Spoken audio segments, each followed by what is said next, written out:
It's been a while since I've done any Photoshop videos. Just been too busy. But anyway, just doing a Bugatti bike challenge render, and I was just talking to a friend, and I thought it'd be a good thing actually to show you how I've done that brake disc.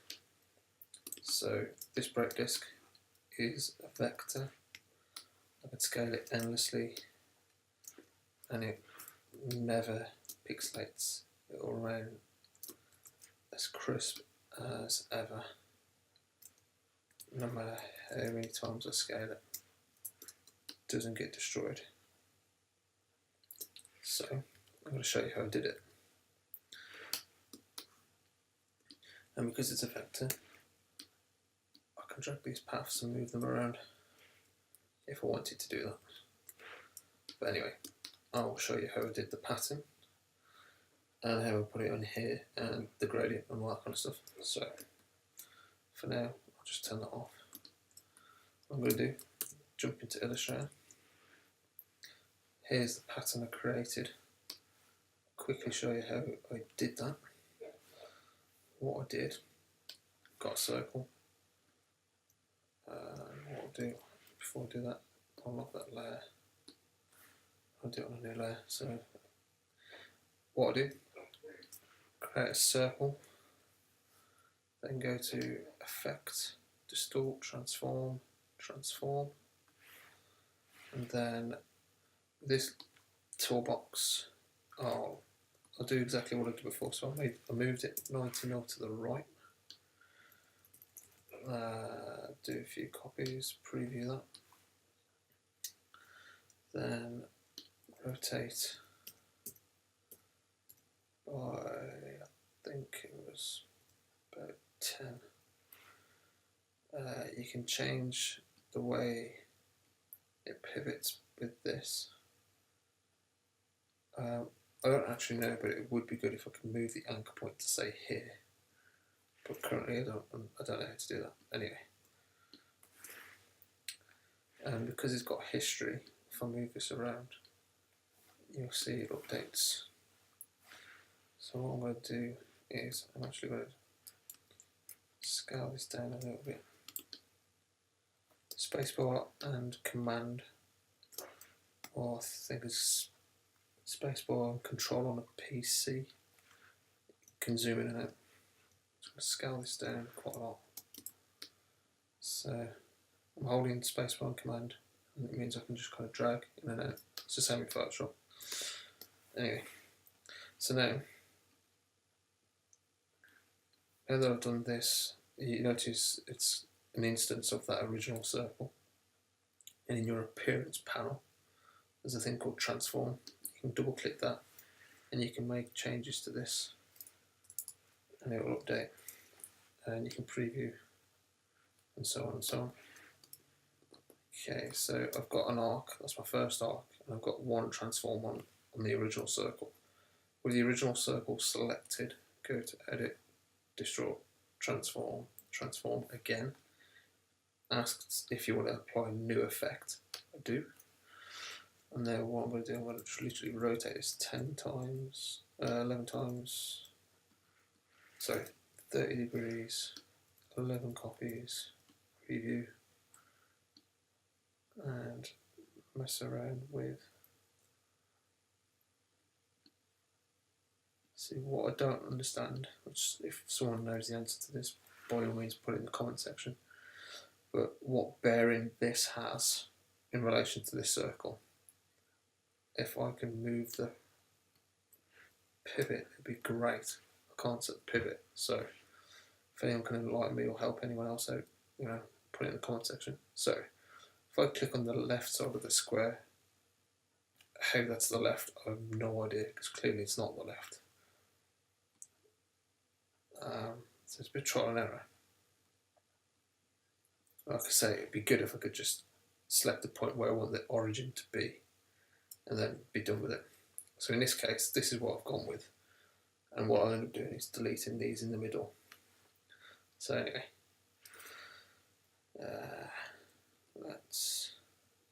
we'll leave it at that. you can refine this, and you can always go back to this because you can just, the last one on the list is the last transform that you did. So the top of the list is the original. So you can go back to the original, change the original if you want, as long as you've got that selected. So if you click on that, they'll still appear to be there. You make any changes, you want to actually change that. So make sure you've got that selected, and then you can do it. Anyway, so once that's all done, you still can only select that one circle. So then go Object, Expand Appearance. That makes it actual paths you can select now. And then what I do, I ungroup several times until ungroup is no longer available. And then I just delete the ones I don't want. And then that gives me a load of vectors. I can Command C or Control C, copy, jump back into Photoshop, and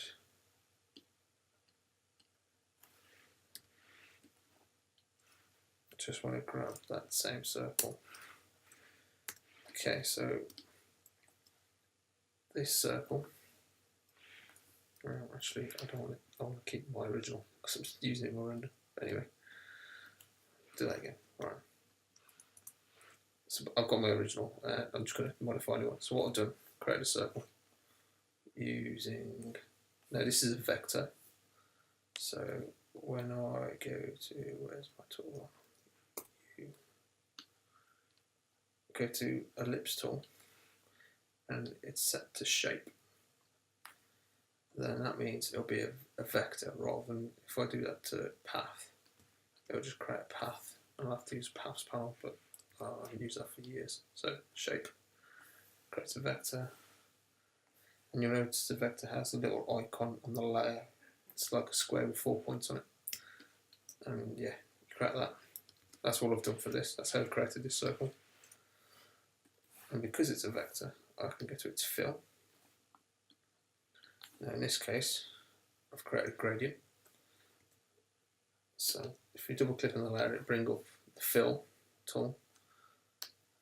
And I've created a gradient, so the start and end colour are the same. So you can literally just pipette the last colour. And then I've just done a series of white and greys in the middle to give you the white, grey, white, grey, white, grey, white, grey.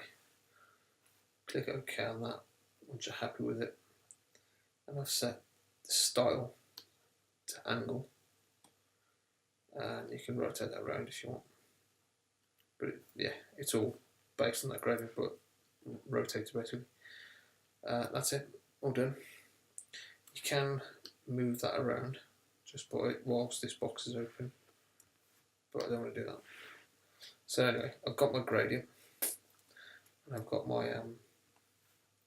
shape. So now I'm just going to paste from Illustrator, and then I'm just going to select shape layer. That will mean it will come in as a vector rather than pixels or a path. Smart object you could use, but it's easy to use a shape, so I use a shape. And then zoom out. There's my pattern pasted from Illustrator. And what I'm going to do, I'm going to scale it down so it's roughly in the right place before I do anything else.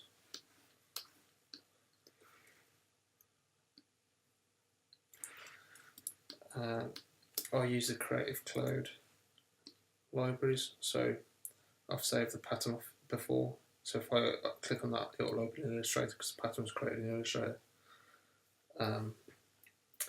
Yeah, and you can see I've done quite a few patterns and stuff, and it's good because I don't have to go around my computer searching through a folder where I've saved off a pattern. It's in the cloud. It's brilliant, really good. So I'd use that. iCloud's not iCloud.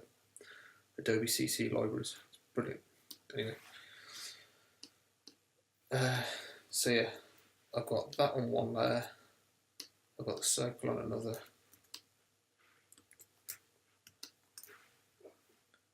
And I'm just going to transform this so it fits in there. Bear in mind I've done the gradient as an ellipse because of the, it's not a perfect circle because of where it is in the sketch in perspective and all that. So about there is good. Now what I'm going to do is I'm going to, when I merge these all into the same layer, I'm going to lose my gradient. So what I'm going to do, I'm going to right click on that layer, I'm going to copy shape attributes. Now I'm going to paste these two. Not paste, sorry. Merge. Oh, it's kept my gradient, that's fine. So now I've got all those circles and they're all on the same layer. So you can see by moving that off there, it's just filled it in. Don't want to do that, we want them to be holes. So I'm going to select all of those. Command click on the, shift click on the outer path because I want to deselect that path. So that I've only got the holes selected. I'm going to go up here and make sure they're all brought to the front, which they are. Then I'm going to make that subtract from front shape. And voila. It's all done. It's still a vector. I can scale it endlessly. I can move it around. I can move the gradient around. I can change the colour of the gradient, etc. I can change the style of the gradient, whatever. Pretty simple. So there's a vector, and I can also do bevel emboss to add some depth to those holes. Again, it's the same as what I said in Illustrator. Spacebar and Command or Spacebar and Control will allow you to zoom in and out freely, rather than Command plus and minus is incremented. And you don't have to get the zoom tool. So when you've got all these windows open, you can still zoom Command and Spacebar. And yeah, so anyway, I'm going to play around with the bevel and make it in a bevel or out of bevel, I think.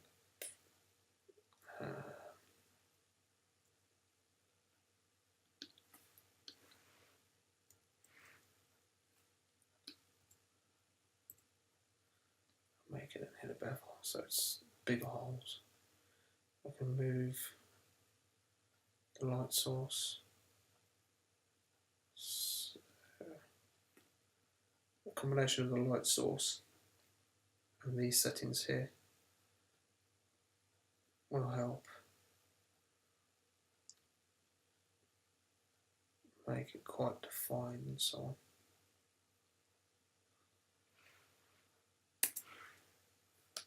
And voila. Easy as that. Like brake disc. I'll drop that at the bottom of the layers, underneath the suspension arm, which isn't currently in the right place, but you can move it around and so on. And that's one way of doing a brake disc. You can even duplicate the layer below, and that will help to give a bit of depth to the spoke. You could even just, using the path selection tool, you could just select the outer path if you wanted and move that so you can get a balance of hole and so on. And then you can even change the gradient on that. You just get rid of a load of these. Delete all them. Okay, so I've just got that now. I'm going to turn off the bevel emboss. And then, because I've got this layer on top, I'm going to actually airbrush on top of this layer. So create a new layer, get my airbrush, I'm going to do all the shadow basically really quickly with an airbrush. The trick to this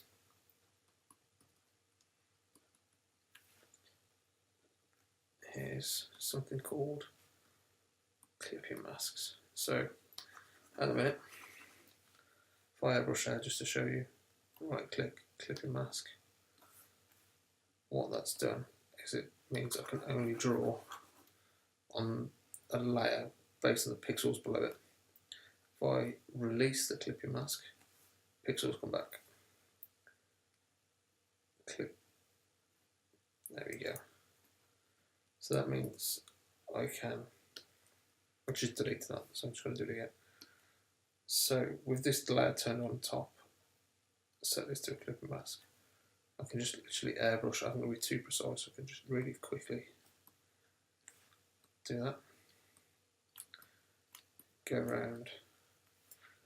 I can even do white as well. You can do it on 2 layers if you want to do it on 2 layers to control a bit more, but just to show you clipping masks as well.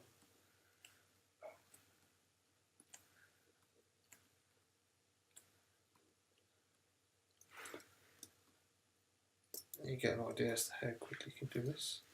So then you can also do the highlight and the outer of the bright disk. You can do the shadow down this end. In mid-tone. Maybe another bit of bright bit. Similarly, and because it's still a vector as well, if you so wish, you could edit the points to get your perspective right.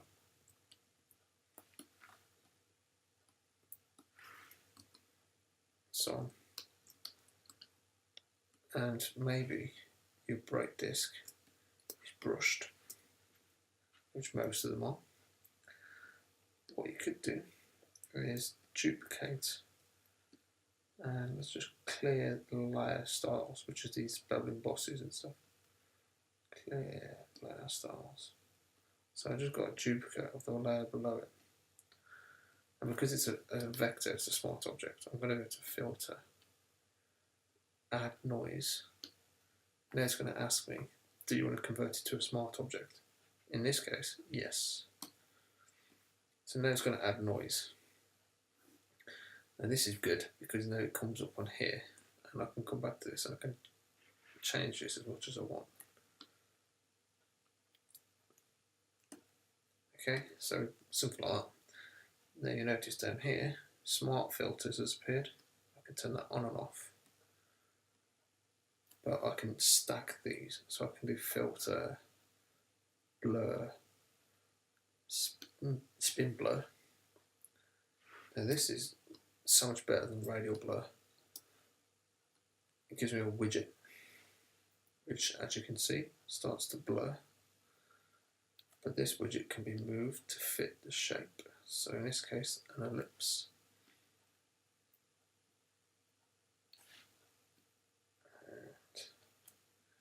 I do it slightly bigger. And I just make sure the white points are roughly the edge. There you go. You can zoom in so you can see that. And then the little widget in the middle controls the actual degree of spin per pixel. So that's blurring 1 pixel 136 degrees or something, which gives you that effect. So generally somewhere around 20 gives you quite defined pixel blur. Once you're happy with that, click OK, and then you can then play around with the settings on that. So maybe set it to overlay. So then the overlay gives you that kind of brushed. So you still read the graphic, the gradient of the layer below on there. So see the difference? And because it's a smart object, if I double click this layer, it'll bring it into here. and I can adjust all the gradients, so let's make it that for now. If I save that,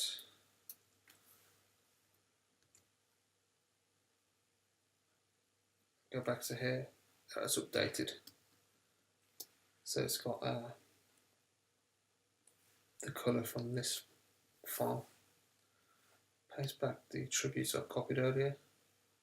So I just pasted the attributes that I copied earlier when I did that original gradient to go back to that gradient. I'll just save that, and I can close that, and it's back to silver again, just like that. So a smart object is basically another Photoshop file nested in a Photoshop file. So you can click on it, and you can, if I scroll back down to that, you can turn off the noise, so it will just blur, but because there's no noise, it's blurring nothing basically. I can turn that off. And this is like a layer mask, so what I can use on the layer mask is paint black and white, and I can actually remove that effect of the noise and the blurring just by airbrushing on the layer mask of the smart filter, like so. So if I remove the sketch layers, it's a bit more clearer to see what I'm doing. So yeah, you can airbrush it all out. You can shift click will disable the layer mask. So it gives you an idea of how powerful these vectors and smart objects are and filters. That's it. Bright disk. Cheers.